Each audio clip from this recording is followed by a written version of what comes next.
वर्णिवेशरमणीय दर्शनं मन्दहासरुचिरान्नाम्बुजं पूजितं सुरनरोत्तमैर्मुदा धर्मनन्दनमहं विचिन्तये।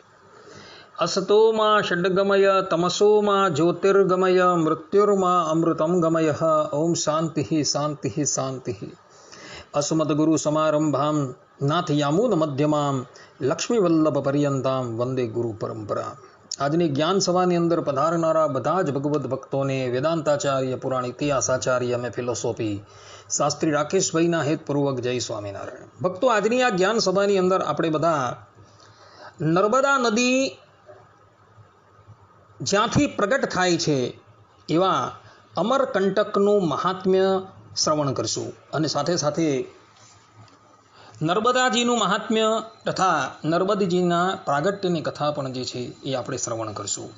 પદ્મપુરાણના આદિખંડ અધ્યાય 15 શ્લોક 74 થી 80ની અંદર ભગવાન વેદવ્યાસજી અમરકંટકનું મહાત્મ્ય બતાવતા પોતે લખી રહ્યા છે કે ચંદ્ર સૂર્યોપરાગેશુ ગચ્છેદ્યો અમરકંટકમ અશ્વમેધા દશગુણમ પ્રવદંતી મનીષિણઃ સ્વર્ગલોકમ વાપ્નોતિ તત્ર દૃષ્ટ્વા મહેશ્વરમ તત્ર જ્વાલેશ્વરો નામ પર્વતે અમરકંટકે તત્ર સ્નાત્વા દિવમ યાન્તિ યે મૃતાસ્તે પુનર્ભવઃ અમરા નામ દેવાસ્તે પર્વતે અમરકંટકે કોટિશ ઋષિમુખ્યાસ્તે તપस्तप्यन्ति सुव्रताः.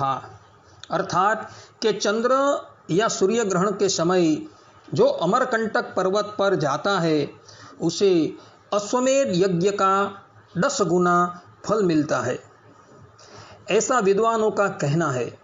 अमरकंटक पर्वत पर ज्वालेश्वर नाम के महादेव है. उनका दर्शन कर मनुष्य स्वर्गलोक का अधिकारी होता है. अमरकंटक में स्नान करने वाले का पुनर्जन्म नहीं होता. इस पर्वत पर करोड़ों देवता तथा मुख्य ऋषिगण विविध व्रतों का पालन करते हुए तप करते हैं. आ प्रमाणे भगवान वेदव्यासजी અહીં સ્પષ્ટ રૂપે કહે છે કે જ્યાં અમરકંટક નામનું તીર્થ આવેલું છે એ તીર્થમાં જઈને જે પણ કોઈક વ્યક્તિ સ્નાન કરે છે ને એ વ્યક્તિએ પુનઃ આ સંસારની અંદર આવવું પડતું નથી. નર્મદા નદી જે છે એ આ અમરકંટક નામના સ્થાનમાંથી પ્રગટ થાય છે.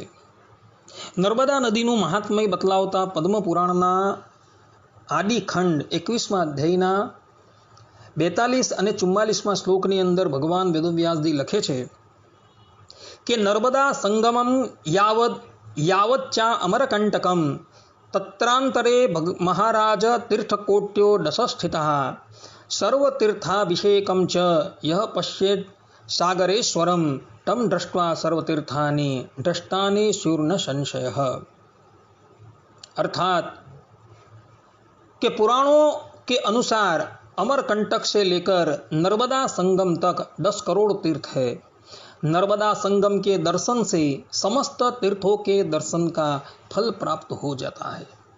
पद्म पुराण आदिखंड अध्याय 13 6 से 7वें श्लोक ने भगवान वेदव्यासजी लिखते हैं कि पुण्या कनखलेश गंगा कुरुक्षेत्रे सरस्वती ग्रामे वा यदि वाराण्ये पुण्या सर्वत्र नर्मदा त्रिभिः सारस्वतं पुण्यम सप्ताहेन तु यामुनम सद्य पुनाति गांगेयम दर्शना देव नर्मदम.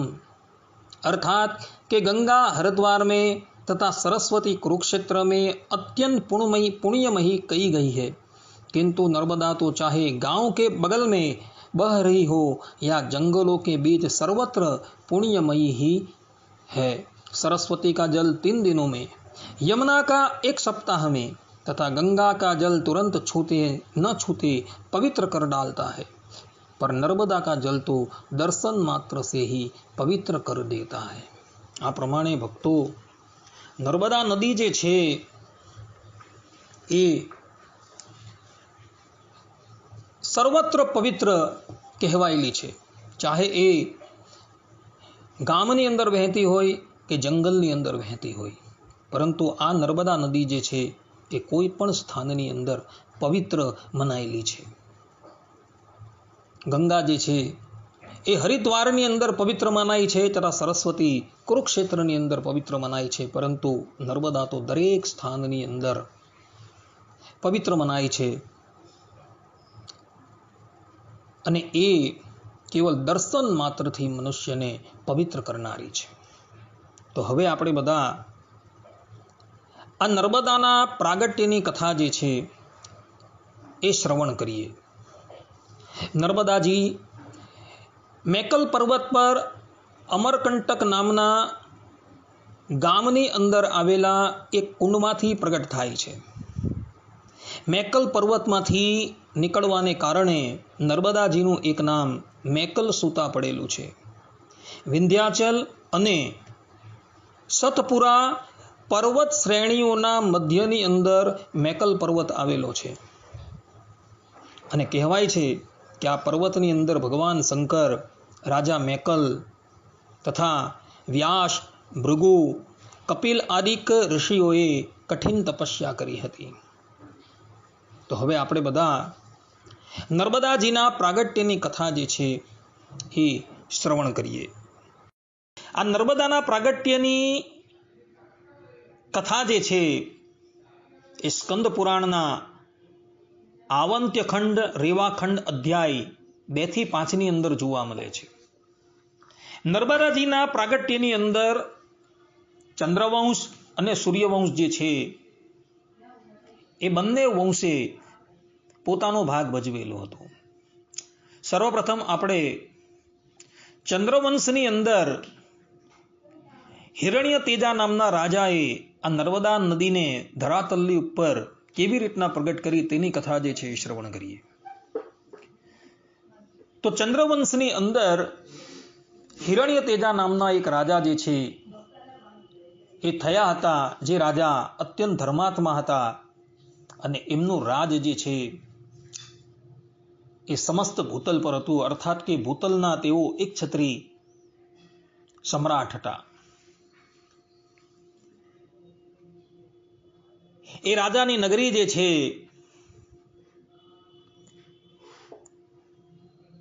એ નગરી ચંદ્રપુરી હતી.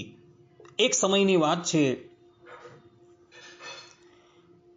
સૂર્યગ્રહણનો સમય હતો. રાજાએ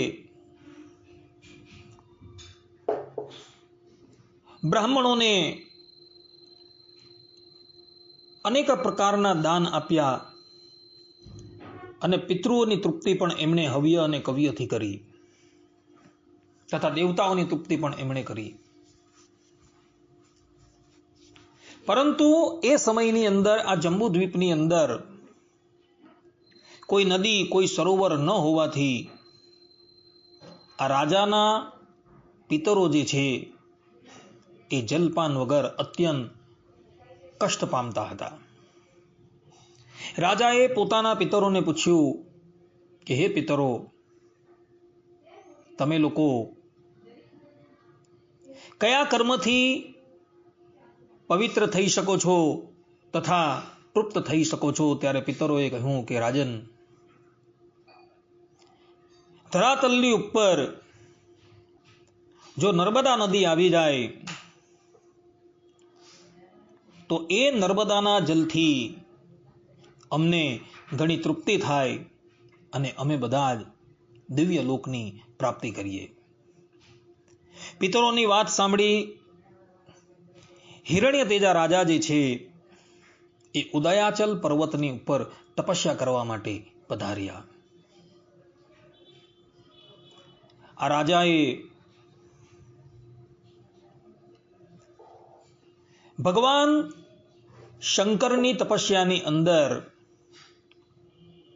પોતાનું મન જે છે એ લગાવ્યું અને 14,000 દિવ્ય વર્ષ પર્યંત એમણે ભગવાન શંકરની તપસ્યા કરી.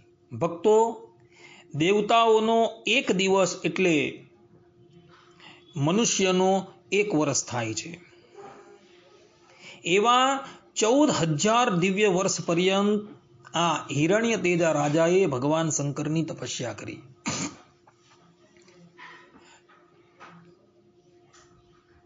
તપસ્યાથી પ્રસન્ન થઈ ભગવાન શંકર આ રાજાની સન્મુખ ઉપસ્થિત થયા અને રાજાને કહે છે કે હે રાજા, તારે જે પણ કઈ મનોવાંછિત વરદાન પ્રાપ્ત કરવાની ઈચ્છા હોય તે મારી પાસે માગી લે. ત્યારે રાજાએ કહ્યું કે હે પ્રભુ, મારા પિતૃઓનો ઉદ્ધાર કરવાને અર્થે આપ નર્મદા નદીને ભૂતલ્લી ઉપર મોકલો. રાજાની વાત સાંભળી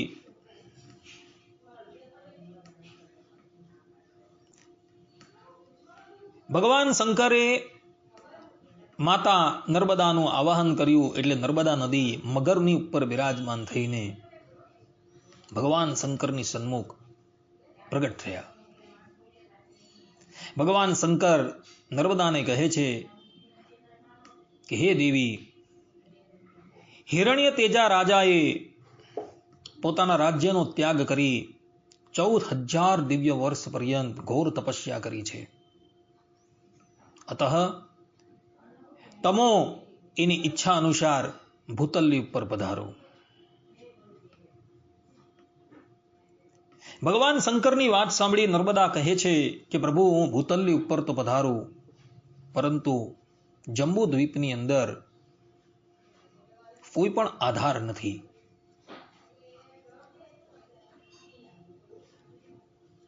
નર્મદાની વાત સાંભળી ભગવાન શંકરે પર્વતોને કહ્યું કે તમે બધા ક્ષણવારને માટે સ્થિર થઈ જાઓ, જેથી સરિતાઓમાં શ્રેષ્ઠ નર્મદા નદી જે છે એ પૃથ્વીની ઉપર પધારે. ભગવાન શંકરની વાત સાંભળી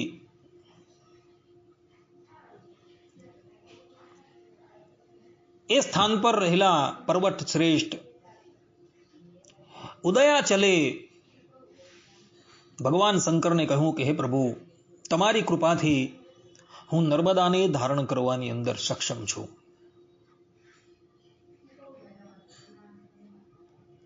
આ પ્રમાણે જ્યારે ઉદયાચલે કહ્યું ત્યારે નર્મદા દેવી એની ચોટી પર અર્થાત કે એના શિખરની ઉપર ચરણ દઈ આકાશમાંથી પૃથ્વી પર પધાર્યા. નર્મદાનો અત્યંત વેગ હતો અને નર્મદાજીને થોડો ગર્વ પણ હતો, એટલે એ અત્યંત વેગ દ્વારા ધરાતલ્લી ઉપર વહેવા લાગ્યા અને એને લઈને ત્રણેય લોકની અંદર હાહાકાર મચી ગયો. એવા જ સમયની અંદર પાતાળમાંથી એક તેજોમય પ્રજ્વલિત લિંગ જે છે એ બહાર નીકળે છે અને હુંકાર પૂર્વક નર્મદાને કહે છે કે હે સમસ્ત પાપોને હરનારી અને ઉત્તમ વ્રતનું પાલન કરનારી નર્મદા, તમે મર્યાદાનું ધારણ કરો. તમને ધારણ કરવાને અર્થે ભગવાન શંકરે 4 પર્વતોની સૃષ્ટિ કરેલી છે. એમાં એક છે મેરુ, બીજા છે હિમવાન અર્થાત કે હિમાલય, ત્રીજા છે કૈલાસ અને ચોથા છે વિંધ્યાચલ. એ તમને ધારણ કરશે. આ પ્રમાણેની વાત સાંભળી નર્મદા દેવી જે છે એ શાંત થઈ જાય છે. તે પછી હિરણ્ય તેજા રાજા જે છે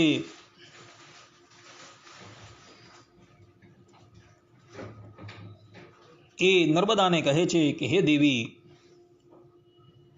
આપે અમારા પર ઘણો અનુગ્રહ કરેલો છે.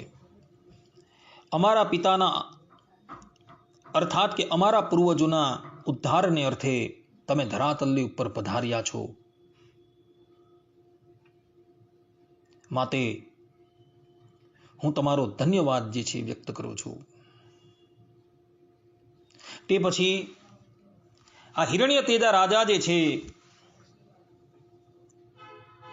એ નર્મદા નદીની અંદર સ્નાન કરે છે, પિતૃઓનું તર્પણ કરે છે અને પિતૃઓનું વ્યવસ્થિત રીતે શ્રાદ્ધ કરે છે.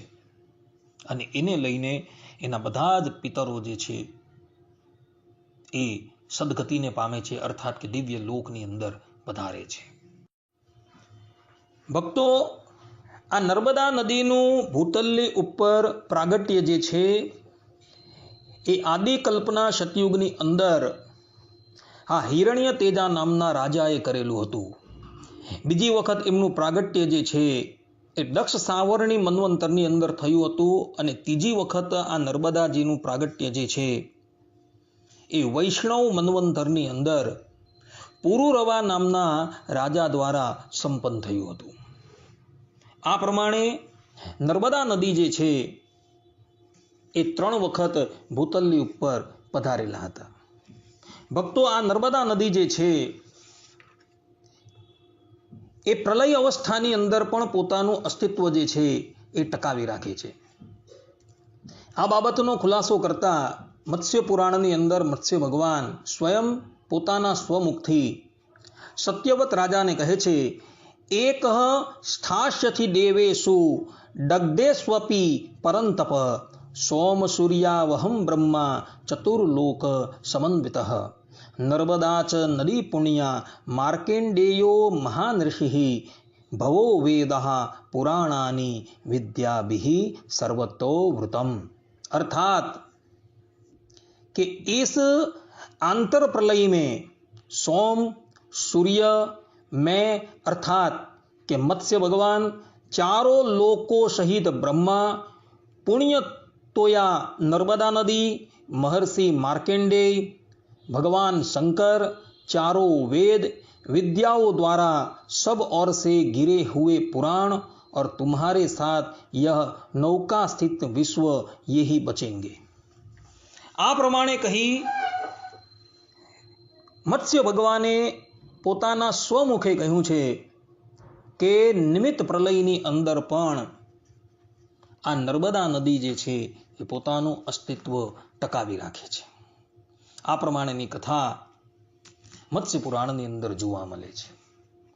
ભક્તો, આ પ્રમાણે નર્મદા નદીનું પ્રાગટ્ય જે છે એ ચંદ્રવંશના હિરણ્ય તેજા નામના રાજાએ સંપન્ન કરેલું હતું. સૂર્યવંશની અંદર પ્રગટ થયેલા પુરુકુટ્સ નામના રાજાએ પણ એક મન્વંતરની અંદર આ નર્મદાજીનું પ્રાગટ્ય જે છે એ ભૂતલ પર કરેલું હતું. આ સંબંધની અંદર સ્કંદ પુરાણના આવાંત્ય ખંડ રેવાખંડ અધ્યાય 2 થી 5 ની અંદર એક કથા આવે છે. કથા એવી છે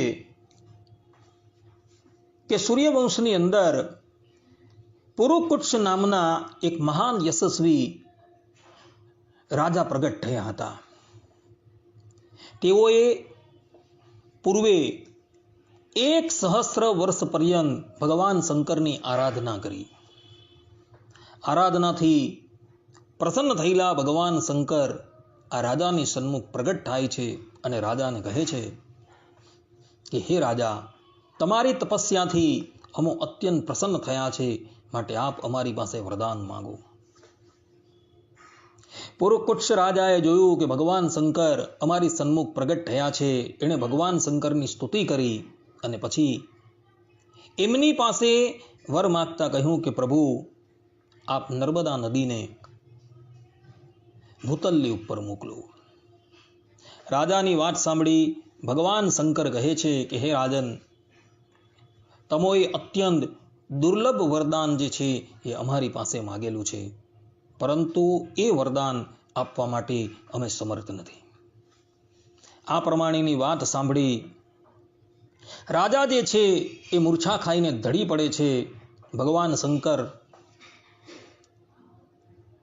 પોતાની કરુણામય દ્રષ્ટિ એ રાજાની ઉપર નાખે છે, એટલે રાજા જે છે એ પુનઃ ભાનની અંદર આવે છે. અને પછી ભગવાન શંકર એ રાજાને કહે છે કે હે રાજન, તમે સ્વસ્થ થાઓ, અમે નર્મદા નદીને આ ભૂતલ્લી ઉપર મોકલીએ છીએ. આ પ્રમાણે કહેતા રાજા જે છે એ અત્યંત પ્રસન્ન થાય છે અને પછી ભગવાન શંકર જે છે એ પર્યંક નામના પર્વતની ઉપર,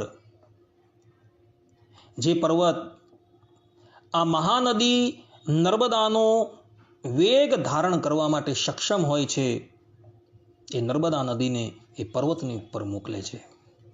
અને સરિતાઓમાં શ્રેષ્ઠ નર્મદા નદી જે છે એ ઘણા વેગપૂર્વક એ પર્વતની ઉપર પડે છે અને પછી ધીરે ધીરે કરતી એ વહેવા લાગે છે.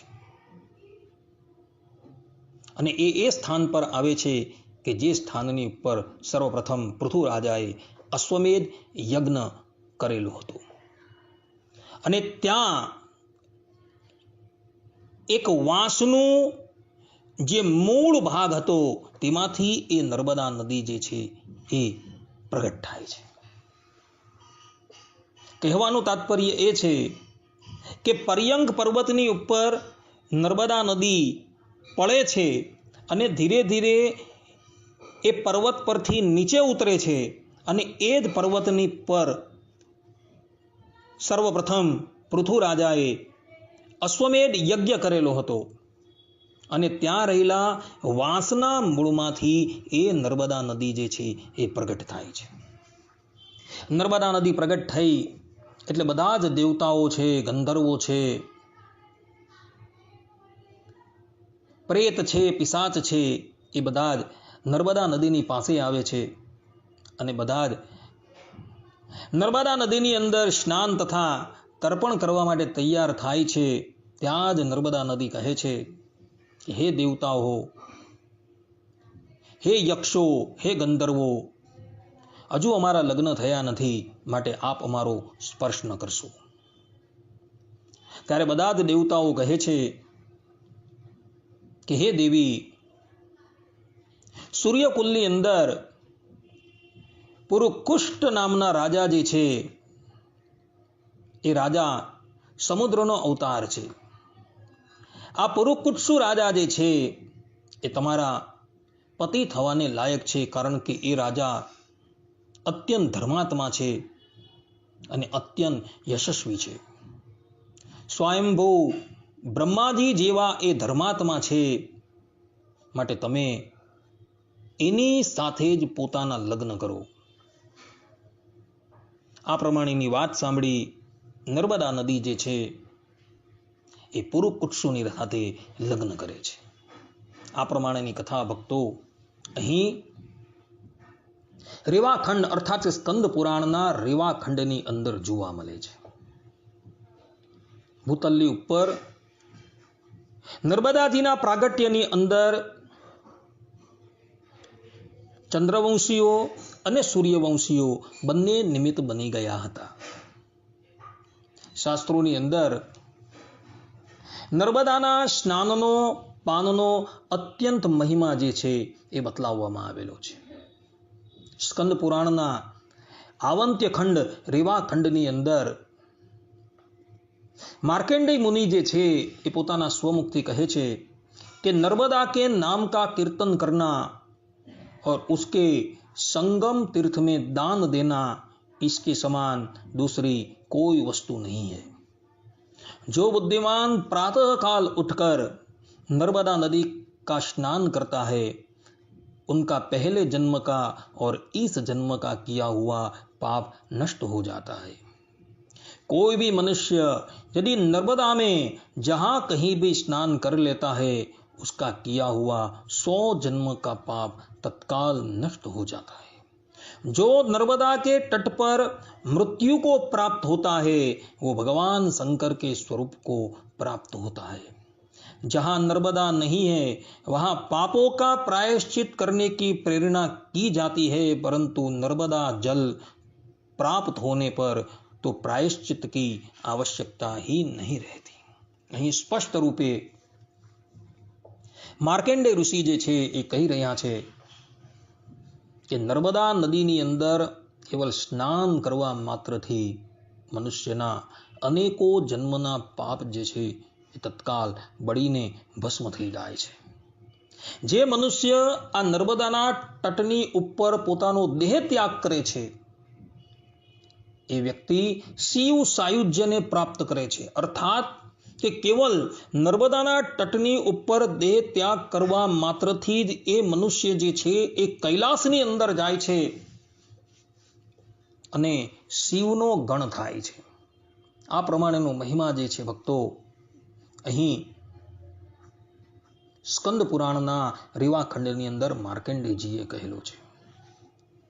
સ્કંદ પુરાણના બ્રાહ્મખંડ ધર્મારણ્ય મહાત્મયની અંદર વશિષ્ઠજીએ ભગવાન શ્રી રામને પણ આ નર્મદાનો મહિમા જે છે એ કહેલો છે. વશિષ્ઠ ઋષિ કહે છે કે ગંગા, नर्मदा, तापी, यमुना, सरस्वती, गंडकी, गोमती और पूर्णा ये सभी नदियाँ परम पावन है.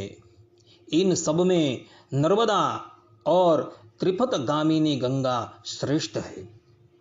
हे रघुनंदन, श्री गंगा जी दर्शन मात्र से ही सब पापों को जला देती है. कलयुग में नर्मदा का दर्शन करने से 100 जन्मों के समीप जाने से 300 जन्म के और जल में स्नान करने से 1000 जन्मों के पापों का वह नाश कर देती है. नर्मदा के तट पर जाकर साग और मूल फल से भी एक ब्राह्मण को भोजन कराने से कोटि ब्राह्मणों को भोजन देने का फल प्राप्त होता है.